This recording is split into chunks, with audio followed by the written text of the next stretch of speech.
যেকোনো ভাজা পোড়া জিনিস খেতে সস তো লাগেই। আর সস বাজারে যে কেমিক্যালযুক্ত সস না খেয়ে আমরা ঘরেই সস তৈরি করতে পারি। এখন শীতের সময় টমেটো পাওয়া যাচ্ছে, আজকে আমি সস বানাবো। টমেটোগুলোকে প্রথমে 4 কোনা করে কেটে আমি এখানে সিদ্ধ করে নিয়েছি। এখানে 2 চামচ চিনি, 1 চামচ লাল মরিচের গুঁড়ো এবং কর্নফ্লাওয়ার নিয়েছি। আমি সাথে সসটাকে একটু টক বানানোর জন্য তেঁতুলের কাদ নিয়েছি। তেঁতুলের কাদসহ টমেটোগুলো সেদ্ধ হওয়ার পর এগুলো ব্লেন্ডারের জারে নিয়ে সুন্দর করে ব্লেন্ড করে নিয়েছি।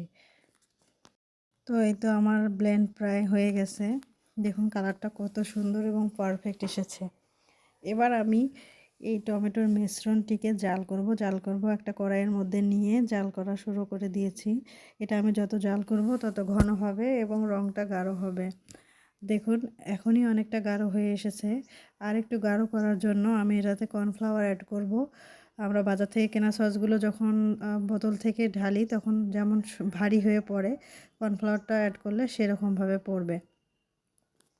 স্বাদের জন্য একটু বিট লবণ দিয়ে নিলাম এবং কর্নফ্লাওয়ারটা দিয়ে আমি এখন বরাবরের মতো নাড়তেছি এবং নেড়ে চেড়ে এটাকে আমি একটা পারফেক্টভাবে টমেটো সসটা তৈরি করব।